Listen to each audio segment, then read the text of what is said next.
E aí, povo de Deus, vamos lá enviar? Vamos falar mal de quem hoje? Eita, tá cabulosa ela.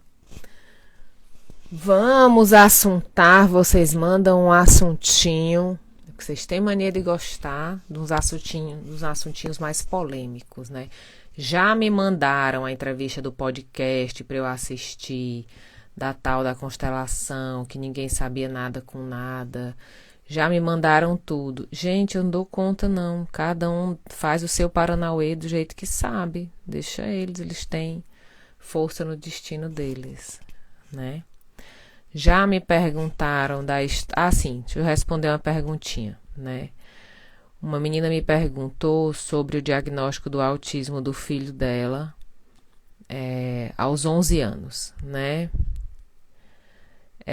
Diagnóstico, seja ele qual for, ele atravessa várias fases, tá certo? Então, quando a gente tem um diagnóstico, existe o luto do filho perfeito, né? O diagnóstico do autismo, ele é o diagnóstico do luto perfeito do filho que eu projetava, do filho que eu achava que eu tinha, pro filho que agora eu vou ter. E morre também eu como mãe, né? Morre o meu casamento, morre o meu marido, morre tudo que tinha antes para começar do zero. Porque agora eu vou ter que aprender a ser mãe de uma criança que eu achava que eu conhecia, que eu não conheço. E eu vou aprender a ser esposa e o meu marido vai aprender a ser pai. Então, assim, mexe com tudo. Quando o diagnóstico entra numa família, ele mexe com tudo.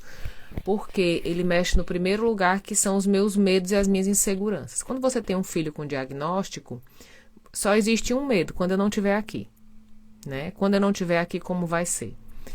Porque os pais farão, né, o possível e o impossível para a sobrevivência desse filho. Mas e quando os pais não estiverem lá, tá? Então, quando me perguntam sobre a questão do diagnóstico do autismo, tem uma dor que acontece aí, que é a dor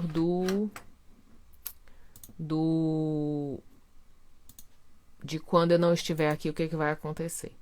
E aqui a gente precisa fazer um adendo muito importante sobre política pública, que é, no Brasil, se mascaram os direitos com a palavra benefício.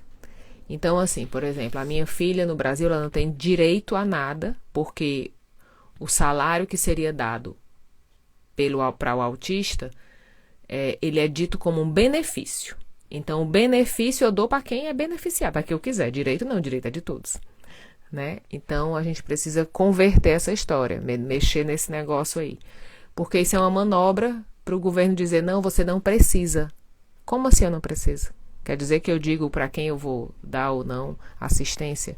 Então, por exemplo, minha filha não tem direito a nada por ser autista, porque eu tenho imóvel próprio. E aí o benefício não alcança a minha família. Você acha que não faz diferença na vida de um autista? Um salário mínimo faz muita diferença. Na mãe de um autista faz muita diferença, independente da classe.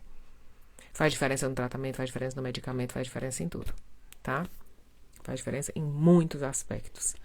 Então tem muita essa loucura. Manda aí um assuntinho pra gente assuntar. Já me mandaram, minha gente, vocês gostam da confusão. Tô toda descabelada hoje. Me mandaram um podcast que os Constela foram lá. E aí botaram o vídeo da priminha lá da física. E colocaram os Constela pra falar. E aí, porque o Hellinger diz que quando a menina é abusada pelo pai, ela faz de bom grado. E aí os Constela, mas tem um contexto. Cara, não tem contexto. Tá? Não tem contexto. Crime é crime. Tá? Crime é crime. Nós que trabalhamos com terapia, bota uma coisa na cabeça de vocês. Terapeuta trabalha com relacionamentos, com relações. Nós trabalhamos até onde são relações e relacionamentos. Bateu no crime, qualquer crime é Ministério Público. Qualquer crime é polícia. Qualquer crime é denúncia. Não tem relativização do crime. Não existe. Crime é crime. Quem é que vai dar assistência nesses casos? Em caso de incesto, em caso de violência sexual, em caso de estupro, qualquer coisa. Haverão psicólogos formados para isso. Então, eu tenho o cara que vai fazer a avaliação, por exemplo, do indivíduo. Eu tenho o cara que vai fazer a avaliação do estuprador. Eu tenho o psicólogo jurídico que vai avaliar juridicamente. E eu tenho os psicólogos especialistas em trauma que vão trabalhar o trauma de quem carrega esse trauma. Beleza? É assim que funciona. Não se dá opinião sobre crime. Então, quando o Hellinger fala qualquer besteira que ele fala e que ele dá uma opinião sobre aquilo que é crime, nada vai se aproveitar. Porque crime é crime, tá certo? Ele teria direito a ter uma opinião? Não, porque crime não é lugar de opinião. Para você ter uma opinião sobre um crime, você tem que ser especialista nisso, tá certo? E aí eu escrevo num livro e eu abro, né, um monte de possibilidades de interpretação errôneas, tá? E aí ela daí para frente é só para trás, tá certo? Então não existe essas falas que as pessoas criticam do Hellinger, que ele fala que no estupro nasce um vínculo, não sei o que, não sei o que, não sei o que. Tá errado mesmo. Tá errado mesmo. Ponto. E outra coisa, não confundam vínculo com relacionamento. A vingança, o ódio são vínculos, tá? São vínculos. Não, o vínculo ele não é um afeto positivo. Existem afetos negativos também. Então, por exemplo, quando eu tenho um filho, esse filho comete um crime e mata outra pessoa, antes eu tinha um filho, agora eu tenho um filho assassino. Nasce um vínculo em que sentido? Eu agora sou mãe de um assassino e aquela mãe é mãe de uma pessoa assassinada. Ela não é mãe de um filho que morreu, ela é mãe de um filho assassinado. Então, nós temos um vínculo através dessa história eterno. As nossas histórias estão entrelaçadas. Isso não é um afeto. Isso não é uma coisa positiva. Isso não é uma coisa legal. Quer dizer que as nossas histórias se entrelaçaram, se emaranharam por aí. Tá? E que não tem como a gente apagar essa história. Tá? E aí fica nisso. Alguém mandou alguma pergunta aqui. E quando o abuso é fraterno? O que é abuso fraterno? Abuso fraterno. Abuso é abuso, né? Fraternal quer dizer entre irmãos, quer dizer positivo. O que é que quer dizer abuso fraterno? Abuso é abuso, minha gente. Abuso é crime, é violência, é trauma, é tudo. Vou dizer uma coisa simples para vocês. Trabalhar com abuso, com violência sexual, com violência intrafamiliar, com violência direta e indireta, com violência de longo prazo, de curto prazo, precisa estudar, tá? Não precisa decorar 2 frases prontas do Hellinger, não. Outra coisa, o campo que a constelação mais faz besteira é nesse setor, justamente porque as pessoas não estão preparadas, tá? Não estão preparadas. Quando você vai trabalhar com mulheres na América Latina, todas sofreram abuso. Uma lembra, uma fala, uma não lembra, outra não fala. Uma sofreu abuso intrafamiliar, outra extrafamiliar. Uma sofreu abuso de longo tempo, outra sofreu abuso esporádico. Uma sofreu violência sexual direta, outra sofreu estimulação. São assuntos muito longos que precisam de terapia longa. Não se resolve numa constelação. Não se trabalha isso numa constelação, tá? Tem muitas camadas. Por quê? Porque o abuso não se apaga. Eu vou desenvolver estratégias de sobrevivência para conviver com ele. Mas ele não se apaga, tá? E não existe essa história de que eu tenho que acolher o predador, o abusador. Ele que se foda, ele que vai para o inferno, ele que vai para a cadeia. Ele que toma uma surra de galho seco. Não existe isso. Não existe. Tá certo? Deixa ele lá, né? Deixa ele lá, ele cometeu um crime, ele que vai se ver com a justiça, tá? Infelizmente o abuso existe desde que o mundo é mundo em qualquer sociedade.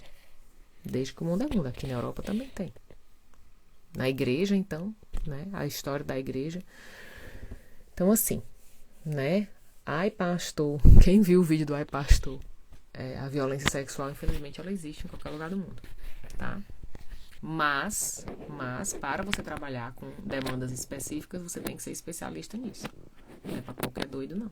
Não é para qualquer bonitinho metido a ajudador, não. Porque eu me curei, eu sofri violência, eu sofri abuso e eu me curei e eu desenvolvi um método que eu vou ajudar mulheres vítimas de violência. Vai não. O seu método só serve para você.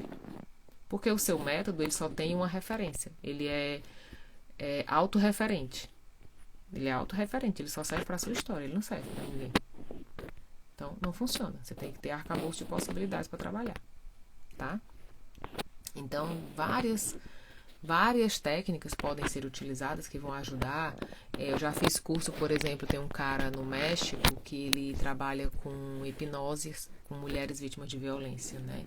Ele tem um trabalho fantástico, fantástico, fantástico. Mas poucos são bons nesse sentido. Quem mais que eu conheço que trabalha com isso? Eu conheci uma freira também que virou terapeuta, que trabalhava muito acolhendo as mulheres vítimas de abuso. Tinha um trabalho muito bacana também. Mas tem que se especializar, tá? Não é assunto para uma constelação e não é assunto principalmente para Bert Hellinger. Por quê? Porque o Bert fala de um lugar, ele é um homem branco, hétero, europeu, religioso, com histórico religioso.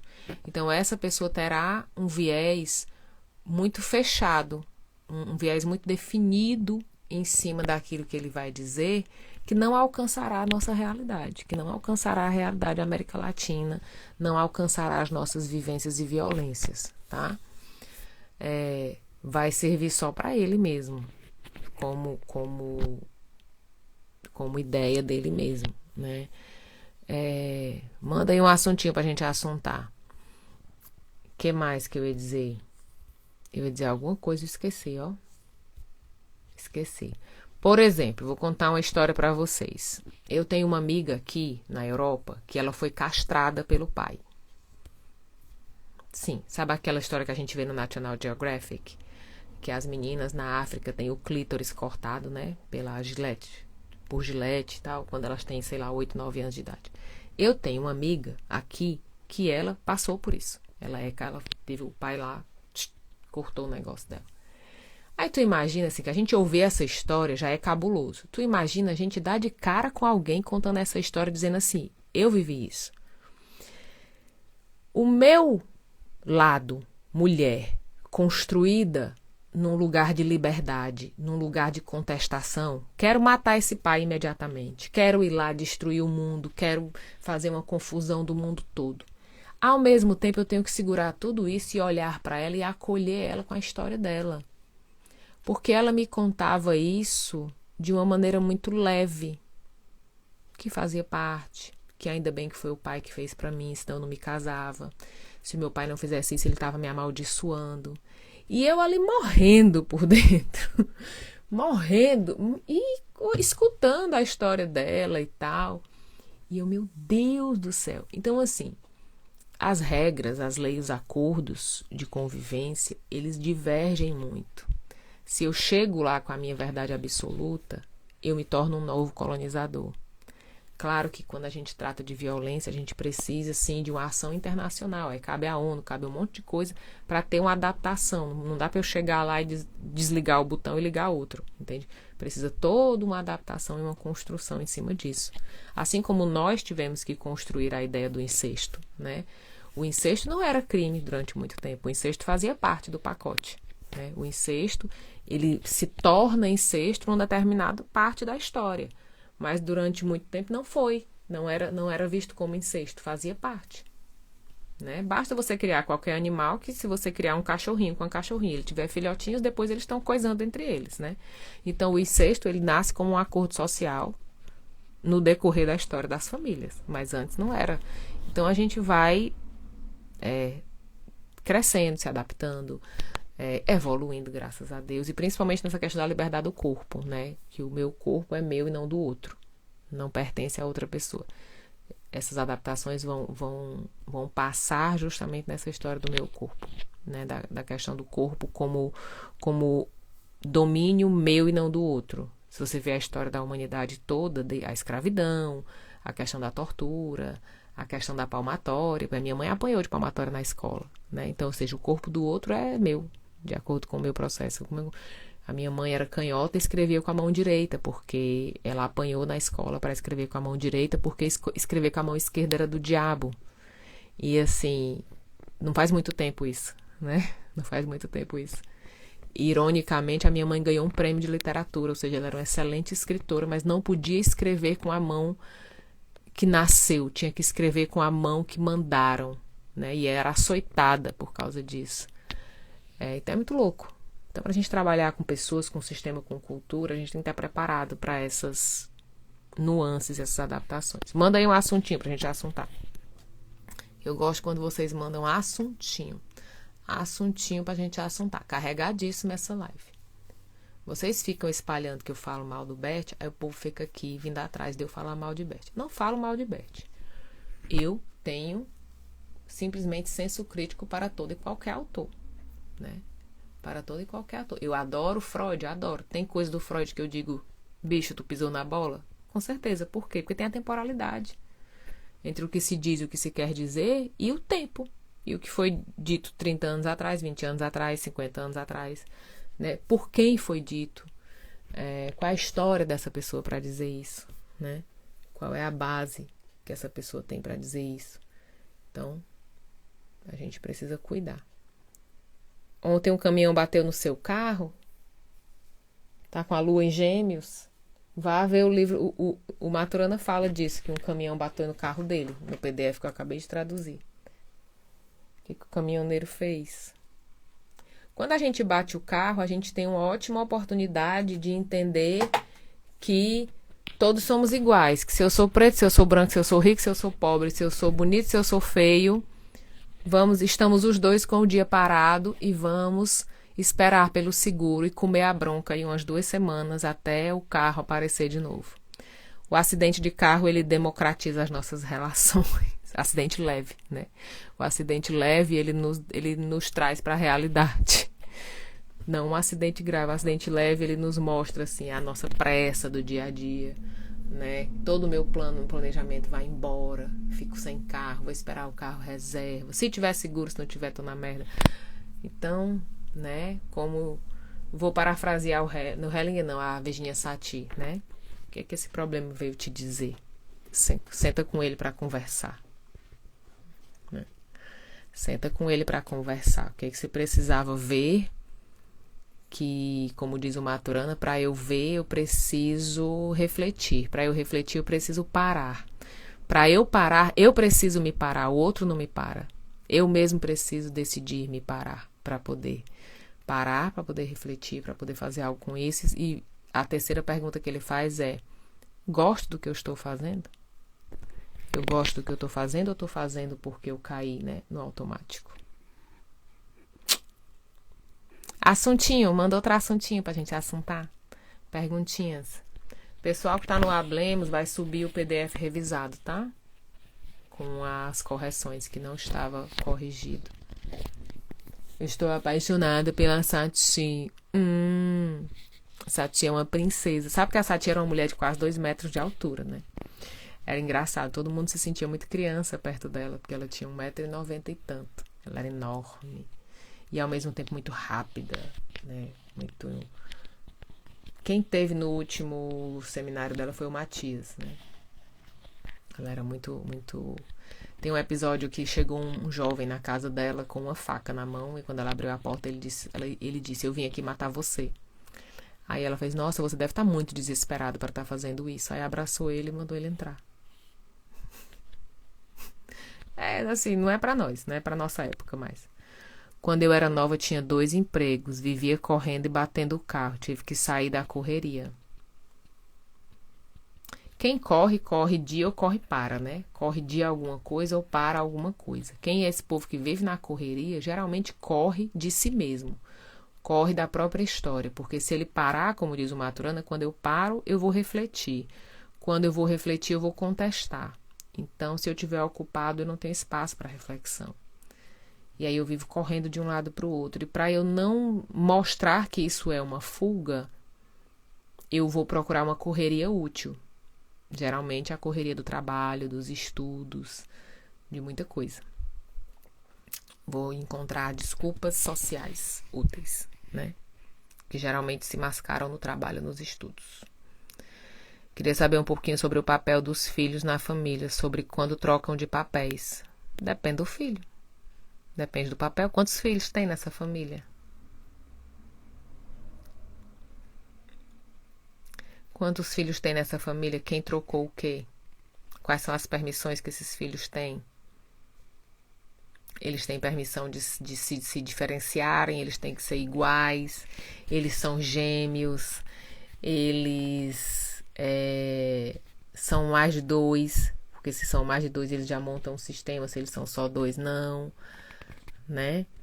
Se foram planejados, se foi gravidez indesejada, se foi uma gravidez não planejada, porém aceita, isso tudo vai influenciar na questão dos papéis que os filhos exercem ou não.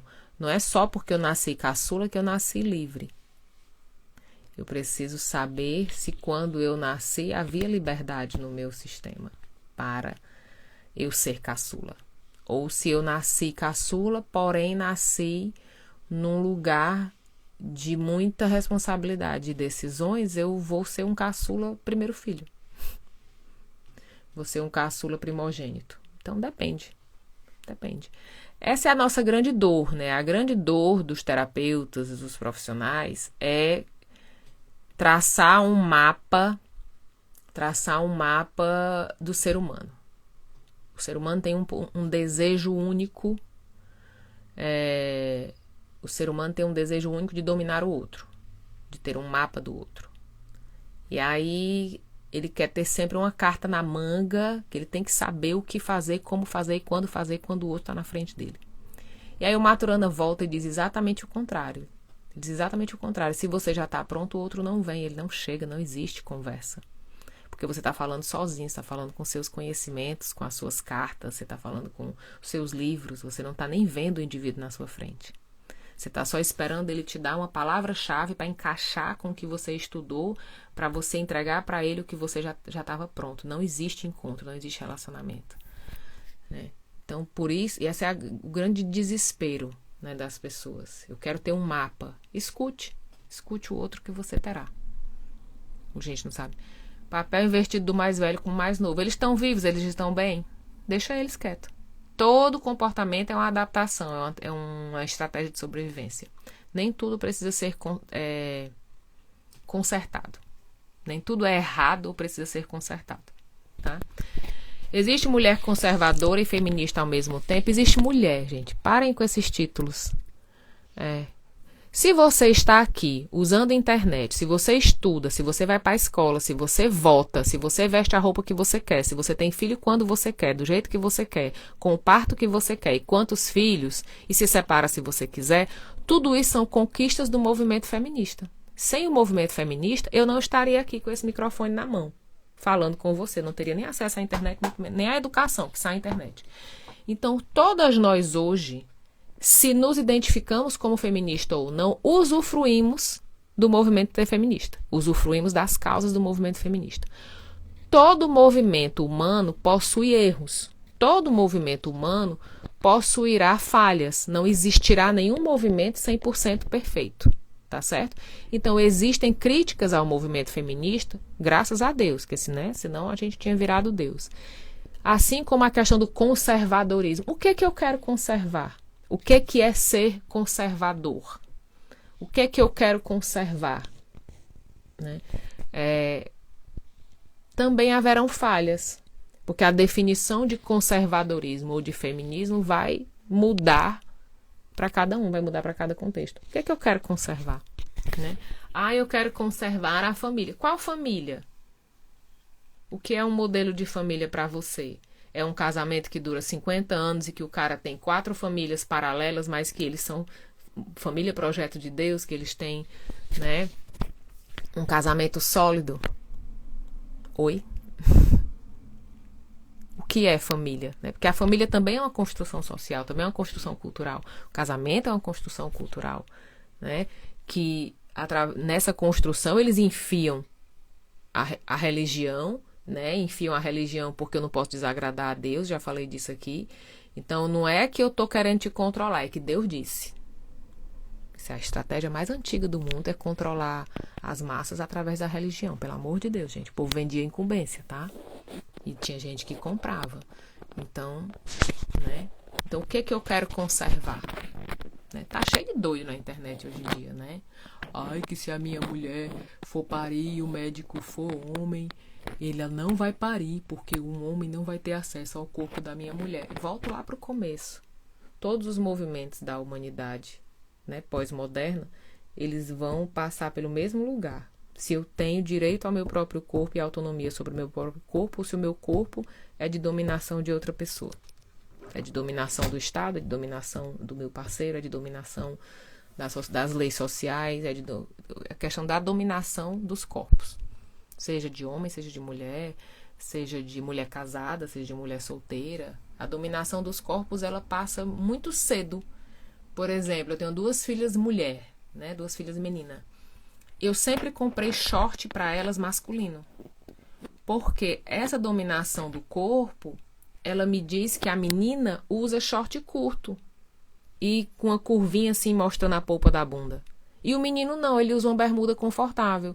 Então, você vai pegar a roupa de educação física de qualquer escola, hoje a maioria delas, a menina é um short saia curtinho, ou um shortinho curtinho, e o menino é uma bermuda super confortável para ele correr. Mas essa dominação me diz que se eu colocar uma bermuda de menino na minha filha, que é muito mais confortável, não pode, porque se é roupa de homem, essa menina vai virar sapatão se você fizer isso com ela. Você tá doido, você tá ensinando, você tá estimulando. Olha a loucura. Olha a loucura. Então, eu sempre comprei bermuda para as minhas filhas na seção masculina para que elas tivessem liberdade de correr, de subir uma escada, de brincar num parquinho, sem estar agarrando a roupa, segurando a roupa ali. Então, isso passa por várias camadas, né? E aí vem a questão se você tem liberdade para decidir ou não.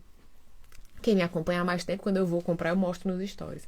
Para mim, também compro muita blusa masculina, porque não encontro. Eu fui comprar moletom, por exemplo, moletom de inverno. Cara, os moletons de mulher, umas frases idiotas, um monte de pérola, um monte de florzinha. Eu digo, tem um moletom assim, branco, lilás, que seja, rosa, mas que seja ele um moletom? Não, não tem. Eu digo, vamos na seção masculina que vai ter. Aí tinha na seção masculina de todas as cores, básicos, e pela metade do preço. Mas eu tenho que ver a liberdade, se eu sou livre para usar essa roupa ou não. Entendeu? Se ela vai mexer com as minhas ideias, com os meus princípios. Uma hora dessa. Perguntinha. Vambora, perguntinha, eu tô com fome. Vou ali tomar café. Povo do Hablemos, o PDF tá subindo hoje, tá? Já mandei agora pra Deise. A Deise vai mandar no e-mail pra vocês. O PDF corrigido do Maturana, tá? Oi? Fala no microfone sobre a entrevista do Maturana. Que o outro não tava com as correções legais. Beleza? E as 32 leis eu vou terminar também, vou passar pra vocês. As 32 leis sistêmicas de Maturana. Que estão queimando o meu cérebro. Ô menino para dar trabalho. Ai, Liliane, as leis sistêmicas não são 3 leis. Maturana deixou 32 leis escritas, né? Mas se você quiser ficar com 3, tá tudo bem. Dá menos trabalho, tá? Dá menos trabalho de estudar. Depois fica passando vergonha nos podcasts. Opa, segredinho nosso. Segredinho nosso. Mandem uma perguntinha que eu vou embora. Última perguntinha da live. Última perguntinha. Mulher, me perguntaram até do meu Ozempic. Até do meu Ozempic. Gente, o Ozempic não é milagre, não. O Ozempic dá um empurrãozinho. Ele dá um empurrãozinho. Mas ele não faz milagre, não. Tem que malhar, fazer dieta. Ovo cozido, peito de frango e academia. Qual o dia e horário do Hablemos? Deus é quem sabe. Tá lá na escala. Tá lá na escala. Tá lá na página Tá lá na página dele. E aí eu mudo também. Aí aparece novo. E assim seguimos. É o que dá. É o que dá. Dona André, cadê você? Esclarecedora nas lives. Eu tô lhe vendo, viu, André? Tô lhe vendo. Tô lhe vendo. Perguntinha. Quero perguntinha. Perguntinha. Perguntinha boa. Uma confusão. Ninguém. Vocês viram a mulher que casou e não chamou a família? Não adiantou de nada. Tá aí, vai ter que lidar com a família do mesmo jeito. Você não casa com uma pessoa, você casa com a família. Não adianta você excluir a família da festa. tudo que você exclui volta com mais força. Só piora. Só piora. Eu que atendo famílias geográficas, que são famílias de países diferentes, não se iluda. Meu marido nunca vai ser um brasileiro, nunca vou ser uma belga. Porém, entretanto, todavia, trabalharemos as adaptações, né? Imagina eu estar aqui reclamando da Bélgica o dia inteiro, falando mal da Bélgica, reclamando disso. Não, não existe. Então, não case com essa pessoa. Porque quando você casa com alguém, você casa com a família e com a terra dela. Porque ela é da terra. Ela traz a história da terra, a cultura da terra, a comida da terra. Ela traz o dialeto, os costumes, ela traz tudo. Então, quando você casa com alguém, você casa com a família e com a terra dessa pessoa. Não se iluda. Não se iluda que vamos nós dois viver numa montanha sozinhos. Vai não.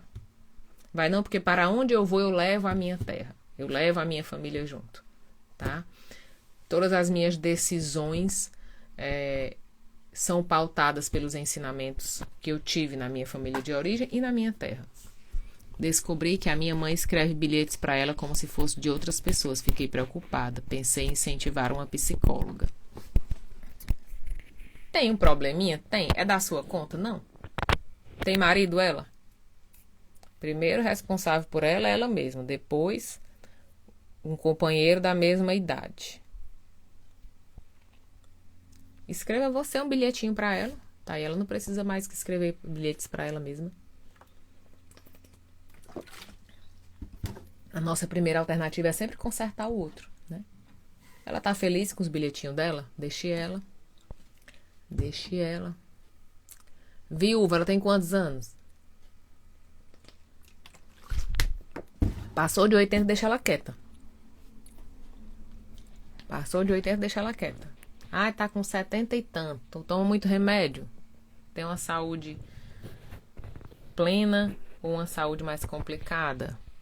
Tem obesidade, tem sedentarismo, níveis de convivência, ela convive com quantas pessoas? Se ela é viúva, ela convive com quantas pessoas por dia?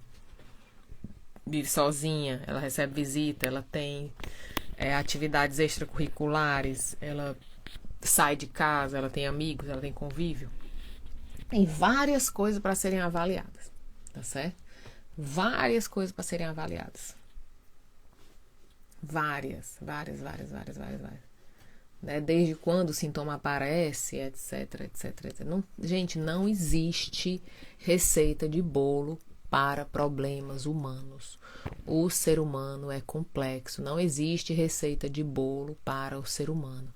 Cada caso precisa ser ouvido, avaliado e percebido. Nem toda situação sintomática é para ser mexida. Muitas vezes o meu sintoma é a minha estratégia de sobrevivência, ou seja, é o jeito que eu consegui lidar e sobreviver. Se você mexer no meu sintoma, eu me desorganizo e não tenho outra estratégia para colocar no lugar, tá? Então, quando eu vejo algo em alguém, eu não sou capaz, eu não sou livre de dizer que isso está certo ou está errado. Eu preciso contextualizar tudo isso para entender que papel exerce essa situação na vida daquela pessoa. Para saber se aquilo sim é um sintoma ou não e se está em temporalidade de ser mexido ou não. Beleza? Não existe receita de bolo para trabalhar com o ser humano. Existem pressupostos, existem possibilidades, mas não existe receita de bolo, tá? Não é daqui para cá, dali para cá que vai dar certo. Não é com 3 de trigo, 2 de açúcar e 5 ovos que a gente resolve relações complexas, tá? E o ser humano é extremamente complexo. Quem é mãe, quem é pai sabe disso, que você cria na mesma casa, dá a mesma comida e são seres totalmente diferentes, mesmo que sejam gêmeos, tá? Se organizam de forma totalmente diferente, veem o mundo de forma totalmente diferente, articulam de forma totalmente diferente, e assim seguimos. Vou embora que eu vou comer. Cheiro!